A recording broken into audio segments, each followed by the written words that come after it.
Aloha, my name is Nainoa Thompson. I'm the president of the Polynesian Voyaging Society. The Polynesian Voyaging Society sails our double-hull voyaging canoe called Hokule'a. And Hokule'a is a performance-accurate replica of what we believe were the deep-sea ocean-going canoes that were used to explore and colonize Polynesia. The dream of Hokule'a came out of the vision of our extraordinary founders and teachers.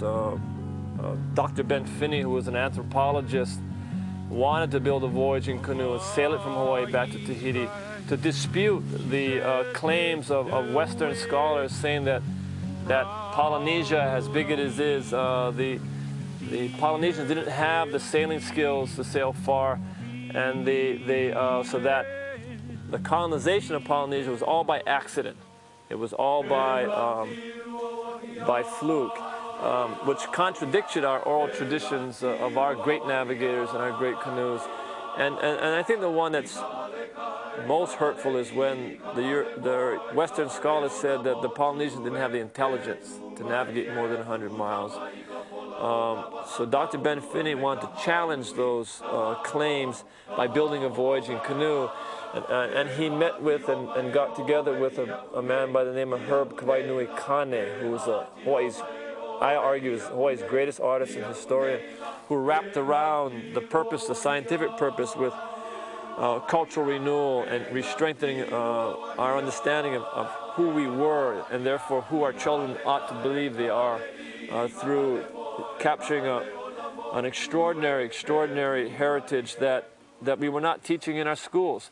It's interesting that Hokule'a represents the deep-sea voyaging canoes that were used to explore and colonize the islands in the Pacific back 2,000 years when there was no instruments at all.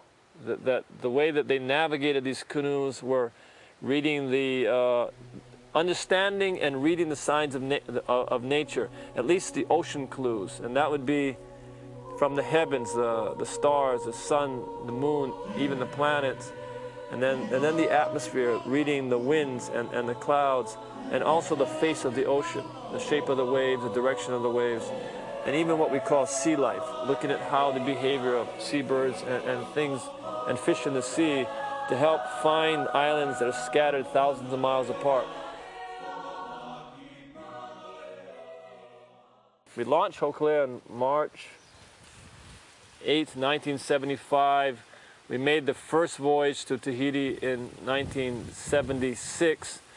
We've collectively, over the last 3 decades, sailed over 110,000 nautical miles and 6 voyages down to Polynesia, as well as to the Pacific Northwest.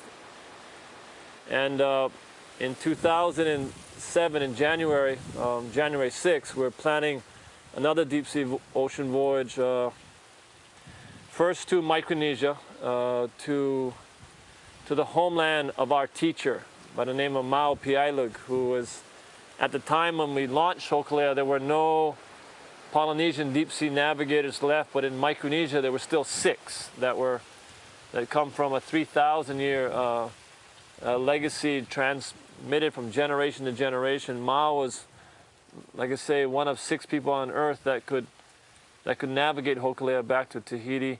He did that in 1976, and then he's been our teacher for the last 30 years. We're going to Micronesia to honor him for all that he's given to us culturally in Hawaii.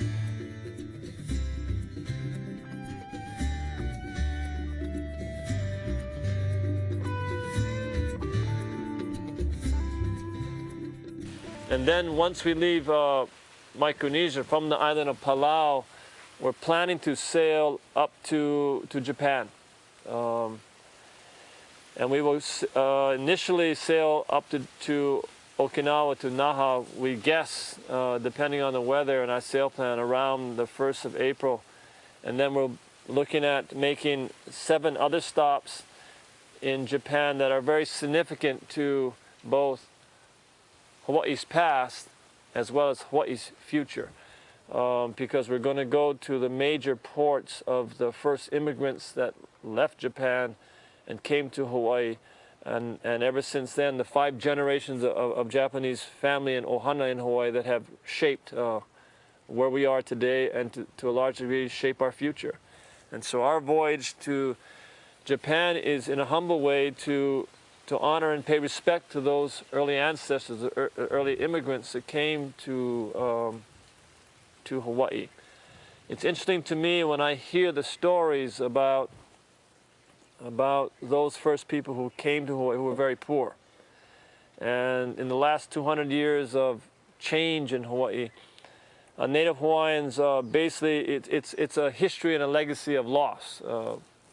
Hawaiians lost their land, they lost their form of government, they lost their sense of culture, they lost their population from the time of Captain Cook came until about, our population dropped from about 800,000 to 42,000, so 19 out of 20 didn't make it. It's a very depressive and crushing history. And so when the Japanese immigrants came to Hawaii, Hawaiians were very poor. That was financially, they had no land, but the real crushing issue of poverty was the loss of spirit and the loss of culture and the loss of hope. But it was those two cultures that really galvanized and lived together in such a wonderful way, because I heard the stories. And we want to honor those stories by coming to Japan and really hoping that through reconnecting those ports of call to our people in Hawaii through our children. There's 5 generations now of Japanese who have made Hawaii their home, and we want to help preserve and capture and preserve and transmit those stories about that relationship in a way in which we hope that this voyage, in a very small and simple way, will bring about a sense of a respect between global cultures, especially in the Pacific, and ultimately bring a sense of peace. Hokule'a is a tool to recover and recapture our past. It's in doing so brings strength and dignity to our ancestors, our culture, and our heritage.